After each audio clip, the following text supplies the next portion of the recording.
નમસ્કાર, પોકેટ મનીના નવા એપિસોડ સાથે હાજર છું જાનવી જોશી. અત્યારે વેકેશન ચાલી રહ્યું છે, બધા બાળકો ઘરમાં ધડબડાટી કરતા જ હશે અને પેરેન્ટ્સ અત્યારે મૂંઝવણમાં હશે કે હવે અમને નવું શું શીખવાડીએ જેથી કરીને અમારું ટેન્શન ઓછું થાય. તો આજે નવો એક ટોપિક લઈને અમે હાજર છીએ જે તમે તમારા બાળકોને અત્યારથી શીખવાડો તો તમારું એક ટેન્શન તો હળવું થશે કે એમને એક્ટિવિટી મળશે, બીજી વસ્તુ એ કે એમને કંઈક સારી વસ્તુ શીખવા મળશે. અને આ ટોપિક શીખવવા આજે આપણા સાથે હાજર છે નિકુંજભાઈ ચક. નિકુંજ સર, વેલકમ આજના એપિસોડમાં. જેમ આપણે વાત કરી રહ્યા છીએ કે બાળકોને આપણે ઘણી બધી વસ્તુઓ શીખવતા હોઈએ છીએ. આજના બાળકો એટલા ક્યુરિયસ છે કે એમને દરેક નવી વસ્તુઓ શીખવી હોય છે. આપણે એબીસીડી શીખવીએ, મેથ્સ શીખવીએ, યોગા, પ્રાણાયામ, એક્ટિવિટીઝ, તો ગેમ્સ તો ઘણી બધી શીખતા હોય છે. પણ શું આપણે બાળકોને ઇન્વેસ્ટમેન્ટ શીખવાડીએ છીએ? ઇન્વેસ્ટમેન્ટની સમજ બાળકોને મેળવવી એટલા માટે એટલી જરૂરી છે કે આજનું બાળક આવતા ભવિષ્યનું ઘડતર કરવા જઈ રહ્યું છે. આજની જનરેશન ભવિષ્યમાં પોતાની એક આખી પેઢીને ચલાવશે.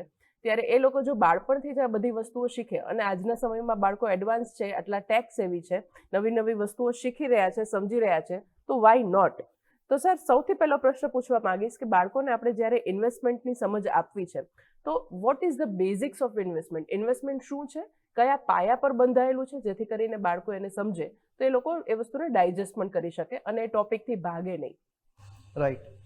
સો જાનવીબેન, થેન્ક યુ વેરી મચ મને બોલાવવા માટે અહીંયા. અને જ્યારે આપણે બાળકોને ઇન્વેસ્ટમેન્ટ સમજાવવું હોય તો સૌથી પહેલાં આપણે એવું સમજાવવું જોઈએ કે ભાઈ, માનો કે તમારે એના માટે કોઈ રમકડું લેવું છે, કોઈ ગેમ લેવી છે, તો એને એવું કહેવાનું કે આ ગેમ કેટલા રૂપિયાની આવે છે અને એના માટે આપણે અત્યારથી કેટલા રૂપિયા થોડા જોડીએ તો એ આટલા રૂપિયા બને અને એનાથી આપણે આ ગેમ લઈ શકીએ.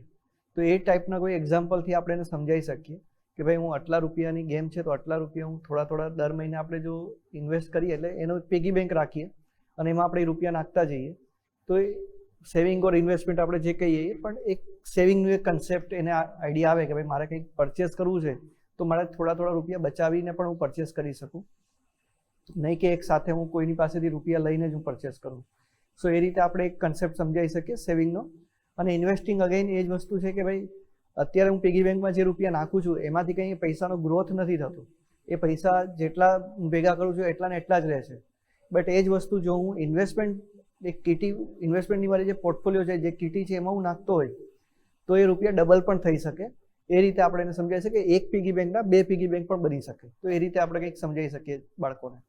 રાઈટ. અને જ્યારે બાળકોને આપણે ઇન્વેસ્ટમેન્ટની વાત શીખવાડી રહ્યા છીએ, બચતની વાત શીખવાડી રહ્યા છીએ, ત્યારે બીજી એક વસ્તુ ખૂબ જરૂરી હોય છે બચત અને રોકાણ સાથે, જે છે મોંઘવારી, ઇન્ફ્લેશન.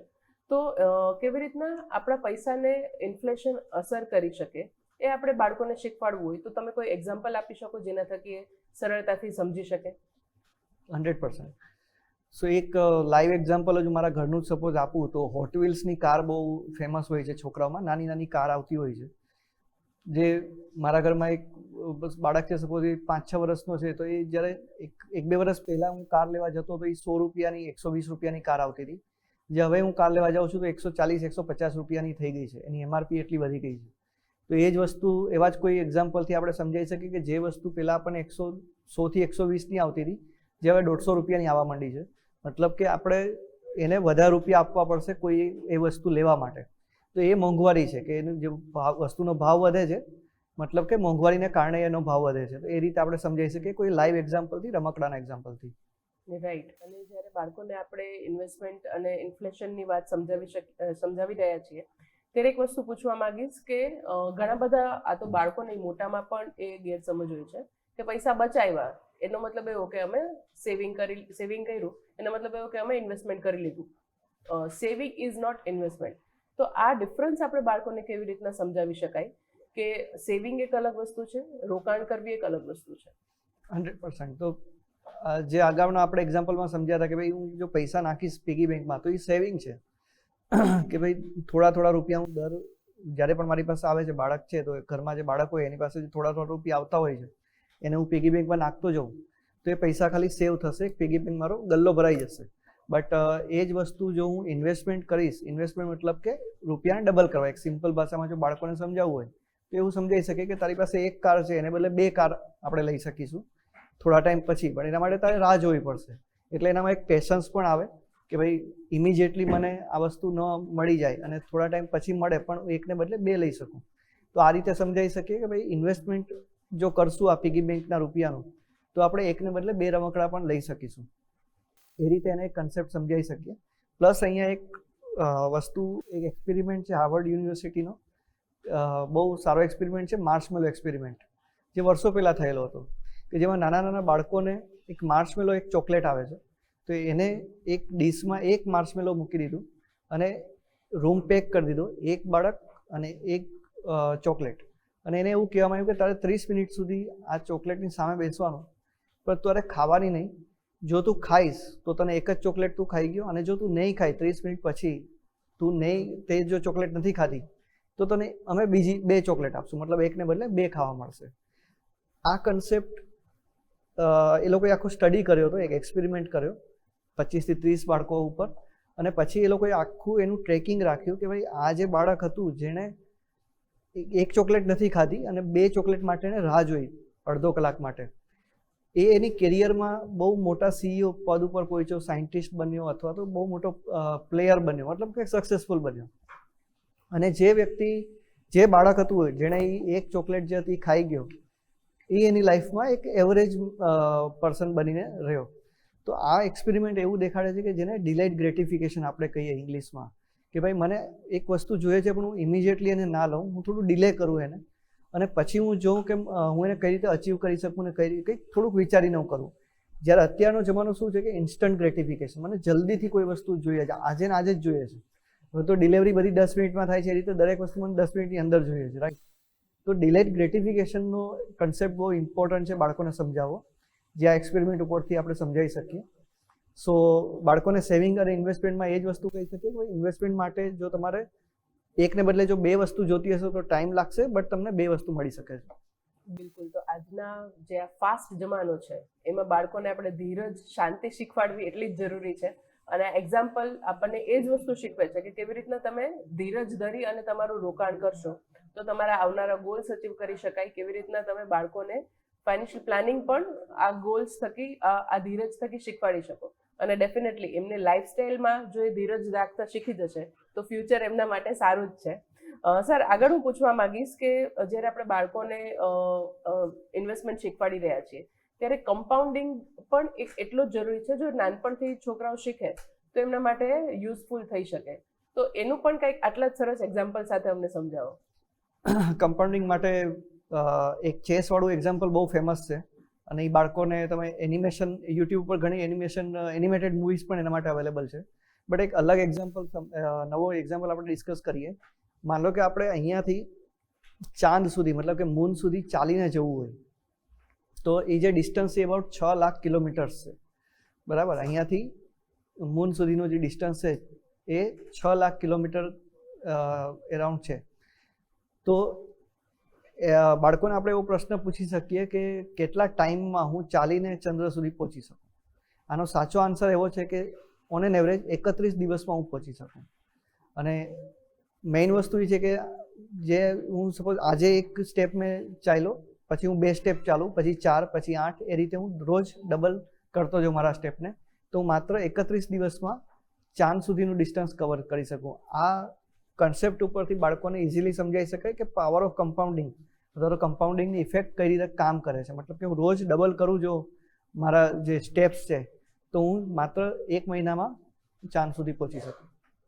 રાઈટ. તો કેવી રીતના તમે નાની નાની વસ્તુને મલ્ટીપ્લાય કરીને લોંગ ટર્મમાં તમારા ગોલ્સ અચીવ કરી શકો એ પાવર ઓફ કમ્પાઉન્ડિંગ થકી પોસિબલ છે. સર, આપણે જ્યારે ઇન્વેસ્ટમેન્ટ શીખવાડી રહ્યા છીએ ત્યારે ઘણા બધા બાળકો એમના ઘરમાં જોતા હશે કે એમના પેરેન્ટ્સ સ્ટોક માર્કેટમાં ઇન્વેસ્ટ કરે છે. આખા દિવસ ઘરમાં આપણી ચેનલ ચાલતી હોય છે અને એ લોકો ઓબ્ઝર્વ કરતા હોય છે કે કયો સ્ટોક ઉપર ગયો, કયો સ્ટોક નીચે આવ્યો. સો બાળકો ઘણી બધી વસ્તુઓ શીખતા હોય છે અને એમના મગજમાં ઘણી બધી ક્યુરિયોસિટી સાથે ક્વેશ્ચન્સ પણ થતા હોય છે. તો આજે આપણે અમુક એવા જ ક્વેશ્ચન્સને એડ્રેસ કરીએ જેથી કરીને એમને કંઈક શીખવા મળશે અને એમની ક્યુરિયોસિટી પણ ઓછી થશે. સૌથી પહેલાં એમાં હું પૂછીશ કે SIP શું છે? જે સિસ્ટમેટિક ઇન્વેસ્ટમેન્ટ પ્લાન છે, પણ એ બાળકોને આપણે ઇઝીલી કેવી રીતે સમજાવી શકાય? રાઈટ. તો SIP એટલે શું? સિસ્ટમેટિક ઇન્વેસ્ટમેન્ટ પ્લાન જનરલી નાના બાળકો ઘરમાં હોય ને તો રાત્રે એના દાદા કે પપ્પા કે એવું કોઈ ઘરમાં આવે તો એની પાસેથી કંઈક ને કંઈક રૂપિયા પિગી બેંકમાં નાખવા માટે જનરલી માગતા હોય. દર અઠવાડિયે કે રોજ કે દર મહિને, તો એ જ વસ્તુ જે છે, જે રૂપિયા આપણે પિગી બેંકમાં નાખીએ છીએ એ જ વસ્તુ હું કોઈ મ્યુચ્યુઅલ ફંડના ફંડ મેનેજરને આપી દઉં તો એ મારા વતી સ્ટોક માર્કેટમાં રોકાણ કરે અને મારા જે રૂપિયા છે એ મને વધારે મળે, 5 ગણા 3 ગણા 10 ગણા સુધી મળી શકે. એ રીતે આપણે એને સમજાવી શકીએ કે ભાઈ પિગી બેંકમાં નાખવાને બદલે હું મ્યુચ્યુઅલ ફંડમાં ઇન્વેસ્ટ કરું છું તો એનાથી મારા રૂપિયાનો ગ્રોથ વધારે થઈ જાય.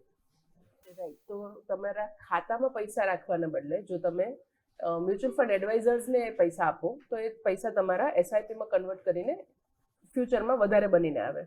સર, નેક્સ્ટ પૂછવા માંગીશ કે મ્યુચ્યુઅલ ફંડ શું છે? તમે એસઆઈપીમાં મ્યુચ્યુઅલ ફંડમાં રોકાણ કરવાનું તો કીધું, પણ મ્યુચ્યુઅલ ફંડ કેવી રીતે કામ કરે છે? સો મ્યુચ્યુઅલ ફંડ એટલે કેવું કે આપણે જેમ નાના બાળકો હોય તો એ સોસાયટીમાં ક્રિકેટ રમવું હોય તો કોઈના ઘરેથી બેટ લઈ આવશે, કોઈના ઘરેથી બોલ લઈ આવશે અને 4-5 ફ્રેન્ડ્સ હશે એ ભેગા મળીને ક્રિકેટ રમતા હશે, રાઈટ, સોસાયટીમાં. તો સેમ આ જ વસ્તુ બધા ભેગા મળીને પોતાના રૂપિયા કોઈ એક મેનેજરને આપે અને એ તમારા જે રૂપિયા છે, બધાના ભેગા થયેલા રૂપિયા જે આવે છે એને સ્ટોક માર્કેટમાં ઇન્વેસ્ટ કરે અથવા તો બીજી કોઈ એસેટ ક્લાસમાં ઇન્વેસ્ટ કરે. મ્યુચ્યુઅલ ફંડ, એને મ્યુચ્યુઅલ ફંડ કહેવાય, જ્યાં એક પૂલ ઓફ મની જેને કહેવાય કે એક પૈસા બધા પાસેથી થોડા થોડા લઈ અને એક મોટી એમાઉન્ટ એક મેનેજર પાસે આવે છે અને એને ઇન્વેસ્ટ કરે છે, તો that is mutual fund. Right. તો આપણે એસઆઈપીની વાત કરી, આપણે મ્યુચ્યુઅલ ફંડની વાત કરી. સર, બીજો એક સ્ટોક માર્કેટ. સ્ટોક શબ્દ એટલો જ ઇન્ટરેસ્ટિંગ છે અને ક્યુરિયોસિટી પણ થાય જ છે કે સ્ટોક માર્કેટ શું છે. તો સ્ટોક્સ અથવા તો શેર આપણે જે ટ્રેડિશનલ લેંગ્વેજમાં કહીએ એ શું છે? સો સ્ટોક એટલે બહુ બેઝિક વર્ડમાં જો એનો જવાબ આપવો તો ઓનરશિપ છે, બરાબર, કે ભાઈ કોઈ એક બિઝનેસની ઓનરશિપ છે. બાળકોને સમજાવવા માટે એ રીતનું એક્ઝામ્પલ આપણે લઈ શકીએ અહીંયા કે માનો કે નાના બાળકો હોય ને બહુ પોઝેસિવ હોય પોતાના રમકડા માટે, કાર માટે કે કોઈ પણ કીટ માટે, બરાબર, તો એ બહુ પોઝેસિવ હોય પોતાના વસ્તુઓ માટે. તો એ ઓનરશિપ છે કે ભાઈ આ તારું જે કાર છે એના માટે તું કેટલું ઓનરશિપ સાથે ઓલું કરે છે. તો સેમ વસ્તુ સ્ટોક છે કે ભાઈ સ્ટોક છે એ ઓનરશિપ છે કે આ મારો બિઝનેસ છે, એની ઓનરશિપ મેં લીધી છે. હું કોઈ સ્ટોક પરચેસ કરું છું તો અલ્ટિમેટલી એની ઓનરશિપ પરચેસ કરું છું. તો સેમ જેમ રમકડા એના માટે એને ગમતા હોય છે એ રીતે સ્ટોક પણ એટલી જ ઇમ્પોર્ટન્ટ વસ્તુ છે, એ રીતે સમજાવી શકીએ આપણે. રાઈટ. તો બાળકોને આપણે આજે ઇન્વેસ્ટમેન્ટ શીખવાડી રહ્યા છીએ ત્યારે આપણે એસઆઈપી, મ્યુચ્યુઅલ ફંડ, સ્ટોક આ બધી વસ્તુની ટર્મ્સ એમની લેંગ્વેજમાં સમજાવી રહ્યા છીએ. અત્યારે સમય થયો છે એક નાનકડા વિરામનો, પરંતુ વધારે ચર્ચા કરીએ આ વિરામ બાદ.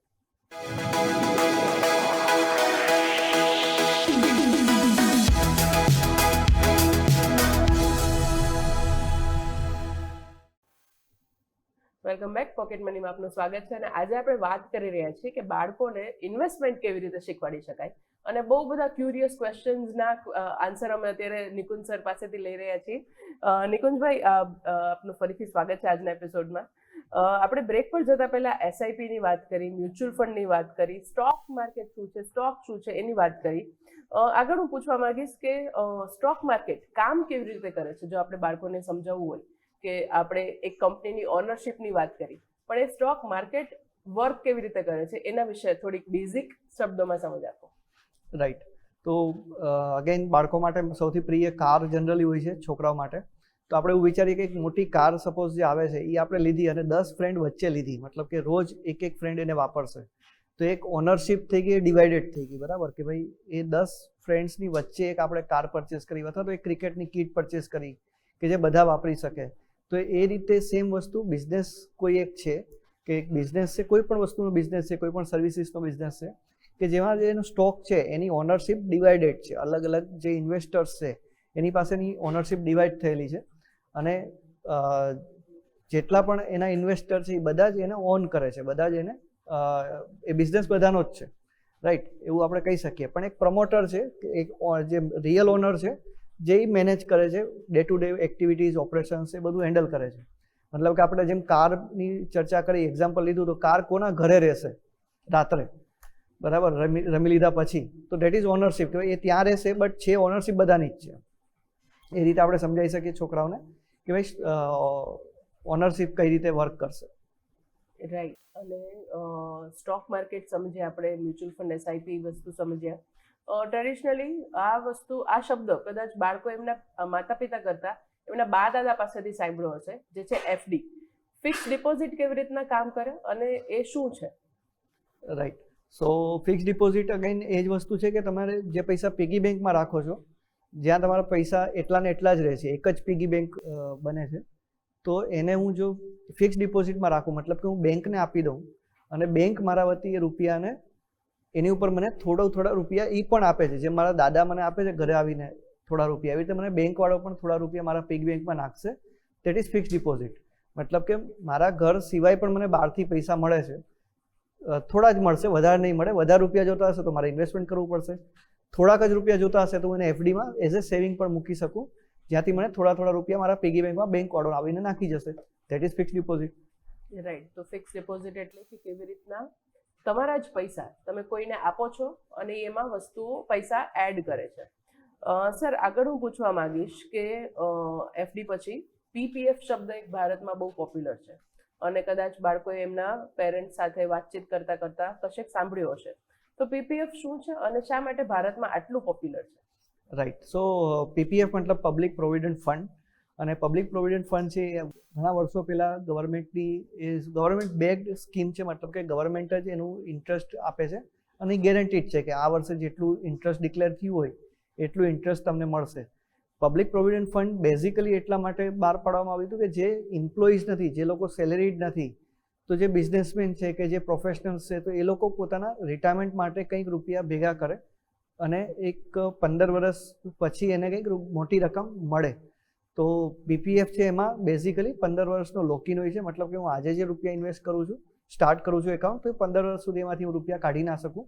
એમાં સર્ટેન ટર્મ્સ છે કે હું અમુક વર્ષ પછી 50% રૂપિયા સુધી અમુક પર્પઝ માટે હું ઉપાડી શકું છું.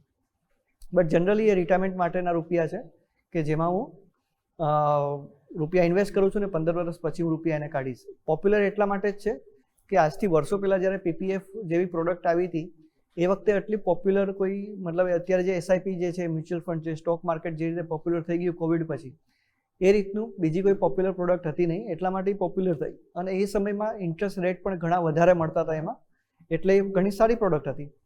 અત્યારે પણ એ સારી છે, પણ થોડુંક એલોકેશન કરવું જોઈએ, વધારે એલોકેશન બીજા ઇન્સ્ટ્રુમેન્ટમાં હોવું જોઈએ. રાઈટ. તો આ તો સમજ થઈ પીપીએફની. સર, સાથે હજી એક ટર્મ આપણા ઘરમાં બોલાતી હોય છે, એ છે એનપીએસ. એનપીએસ શું છે અને એનું ઇન્વેસ્ટમેન્ટ કેવી રીતના થતું હોય છે? રાઈટ. તો એનપીએસ મતલબ નેશનલ પેન્શન સિસ્ટમ, અને રિલેટિવલી નવી પ્રોડક્ટ છે, નવી ઇન્સ્ટ્રુમેન્ટ છે જે ગવર્મેન્ટે બહાર પાડેલી છે.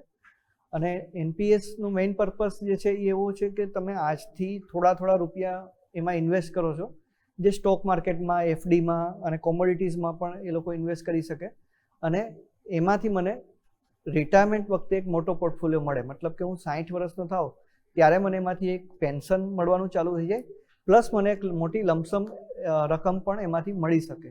સો એનપીએસ અગેન એક રિટાયરમેન્ટ માટેનું ઇન્સ્ટ્રુમેન્ટ છે કે જેમાં હું મારી રિટાયરમેન્ટ એજ જ્યારે હું એટેન્ડ કરીશ ત્યારે મને એમાંથી રૂપિયા મળશે બે રીતે. એક મંથલી કેશ ફ્લો પણ એમાંથી હું લઈ શકીશ અને એક લમસમ એમાઉન્ટ પણ એમાંથી લઈ શકીશ. રાઈટ. તો આ તો વાત થઈ એનપીએસની. હજી એક શબ્દ અત્યારના ભારતમાં બધા જ ઘરોમાં બોલાઈ રહ્યો છે, એ છે ગોલ્ડ.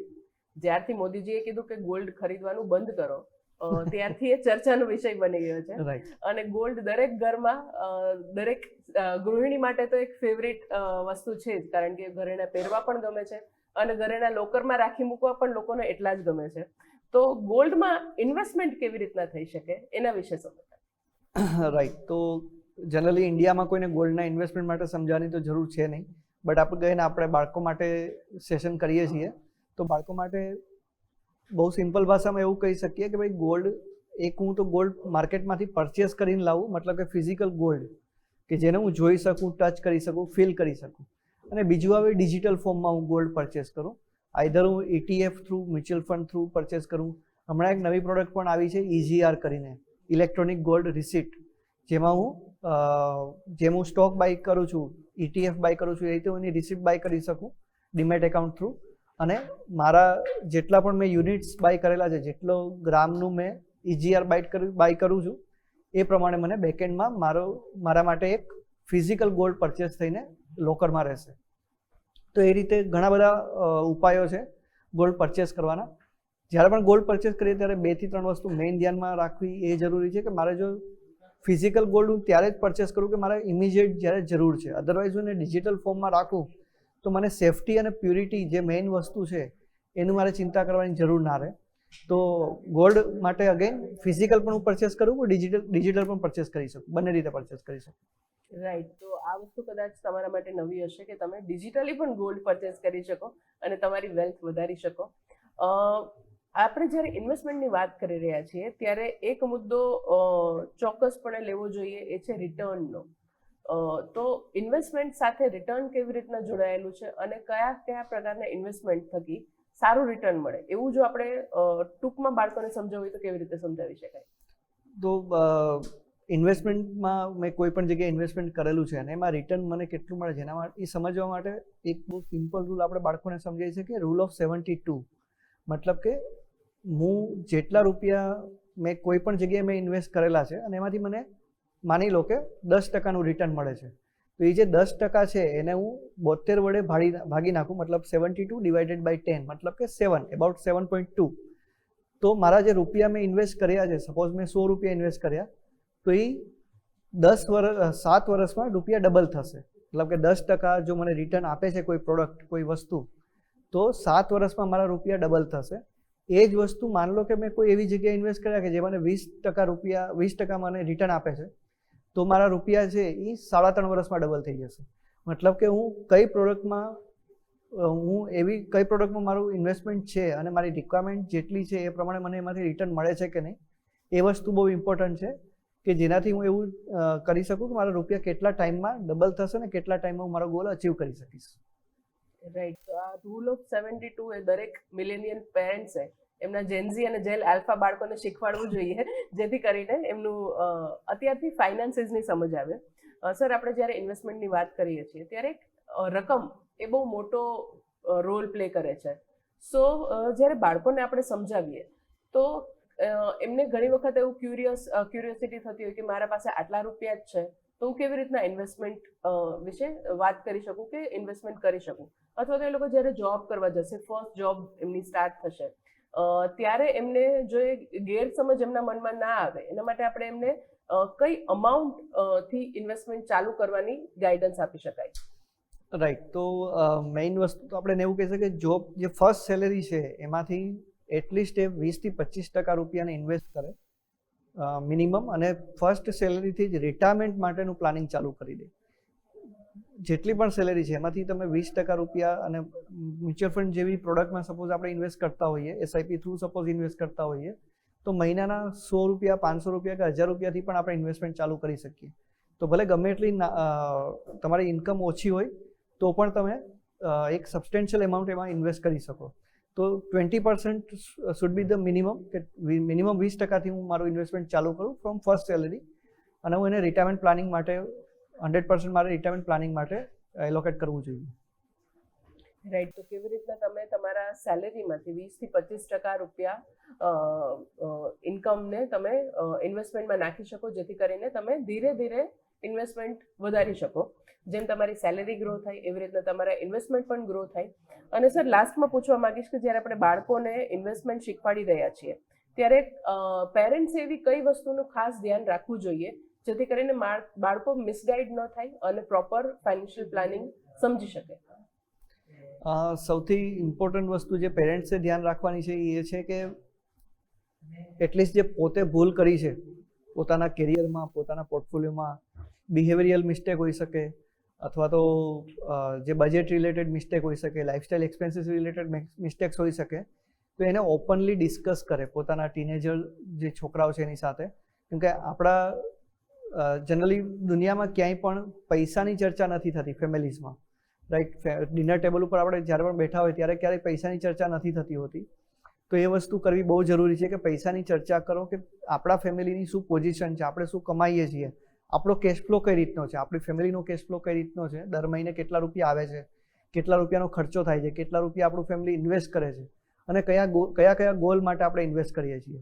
આ બધી જ વસ્તુ જો તમે ડિનર ટેબલ ઉપર ચર્ચા કરવાનું ચાલુ કરશો તો ઓટોમેટિક એને આ વસ્તુની ઇમ્પોર્ટન્સ સમજાશે અને એનાથી એને ઘણો ફાયદો થશે પોતાની લાઈફમાં અને પોતાના કેરિયરમાં.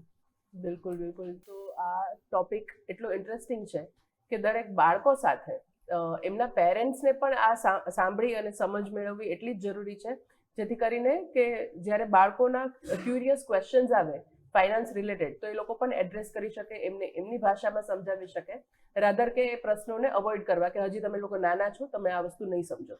Nikunj sir, thank you so much આજે અમારા સાથે જોડાવા બદલ અને એટલું ઇન્ટરેસ્ટિંગલી ચર્ચા કરવા બદલ કે બાળકોને આ દરેક નાના નાના ટર્મ્સ પણ ઇઝીલી સમજાઈ જશે. અને આઈ એમ શ્યોર કે આપણા જે વ્યુઅર્સ છે એ લોકોને પણ આ ટોપિક એટલો જ ઇન્ટરેસ્ટિંગ લાગ્યો હશે કે કેવી રીતના બાળકોને આપણે નાનપણથી જ આ બધી ટર્મ્સ શીખવાડીએ, જેથી કરીને એમની ક્યુરિયોસિટી પણ સંતોષાય અને એ લોકો આવનારા ભવિષ્ય માટે અત્યારથી જ રેડી થાય. તો પોકેટ મનીમાં અત્યારે બસ આટલું જ, પરંતુ વધુ સમાચારો માટે અમારા સાથે જોડાયેલા રહો. નમસ્કાર.